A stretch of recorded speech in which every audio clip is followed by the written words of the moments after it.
Bien, mis amigos, sí, continuamos. Fragamente hablando, quinta temporada, hoy conversando con mi querido Lorenzo Campins, terapeuta, escritor, investigador. Él está permanente, es un inquieto que hay que seguir el ritmo, porque realmente siempre anda en una bonita, en una de crecimiento, pero chévere. Y nos está hablando de los cuatro lenguajes del amor. Comenzamos del sexo, perdón. Del sexo. Es que yo tengo un tema que es los 5 lenguajes del amor. A ver, del sexo.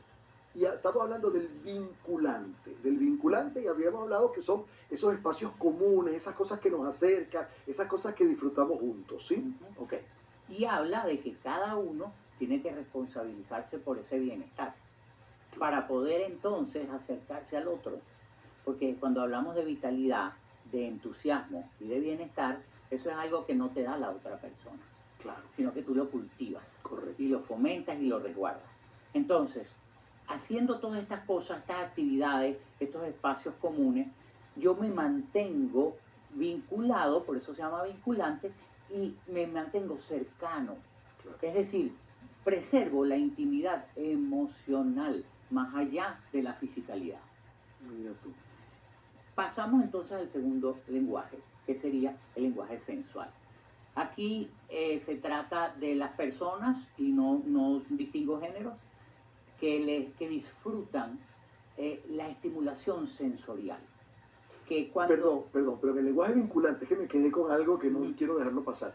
Por eso es que en esos grupos de cosas que nos apasionen surgen tanto romance, surge tanto flirteo. No surge porque eso tenga que ver con el sexo, sino que surge porque estamos muy cerca, porque de alguna manera nos reconocemos en una cosa que nos vincula, y eso por supuesto es un paso a otros lenguajes del sexo. Desde luego. Muy bien. Después viene el sensual. En el sensual está la gente que le gusta ese estímulo sensorial más allá de la genitalidad, de nuevo. Claro. ¿Por qué? Porque estamos hablando de aromas, estamos hablando de música, estamos hablando de silencios. De silencios, de iluminación, claro. De sacralización del espacio. Seguro. De anticipación, de programación. De conexión. De conexión. Entonces, ahí es donde la persona, cuando determina que, por ejemplo, tiene una proclividad para el lenguaje sensual y su pareja también, y no lo sabían, tienen una manera magnífica de mantener ese vínculo fresco. Claro. ¿No? Claro. Entonces, por supuesto, ahí tiene que haber tiempo también, Carlos, porque yo no descalifico. Es un factor clave, porque no es un rapidito, y yo no descalifico eso, porque los encuentros íntimos pueden ocurrir en cualquier momento, y está bien, ¿no? Cada pareja tiene su dinámica. Sí. Pero para esto, para el encuentro sensualizado, yo necesito tiempo. Claro. Yo no puedo estar mirando el reloj o el celular y tengo una reunión, entonces 15 minutos, no.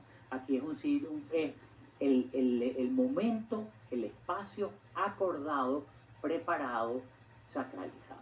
Tú sabes que yo hace para ver, 9 años aproximadamente, hice un muy interesante y maravilloso diplomado de sexualidad.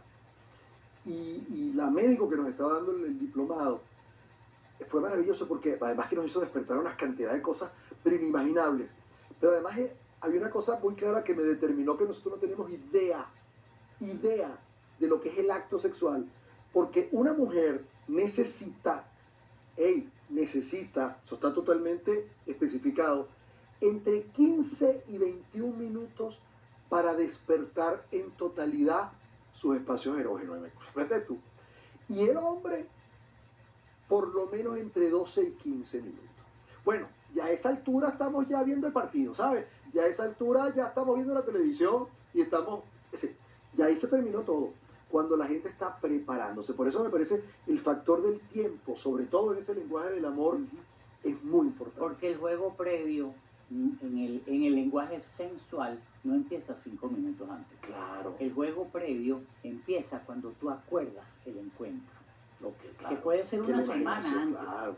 Entonces empieza a estimularlo. Y ahí puedes puedes agregar otros ingredientes como el Tao, el Tantra, de los Sí, cuales hemos hablado sí. en varias ocasiones.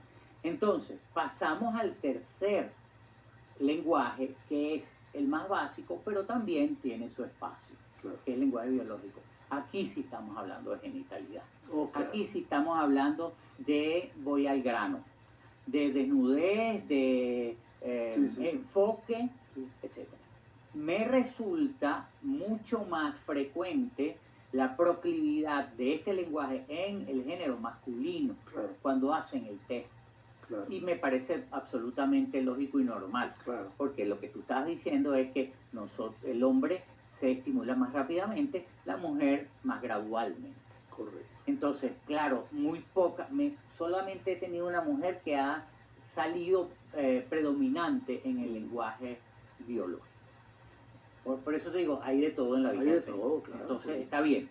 Y está bien que yo hable ese lenguaje, pero tengo que entender que me falta aprender otros 3 para estar en contacto con mi dimensión sexual de manera íntegra.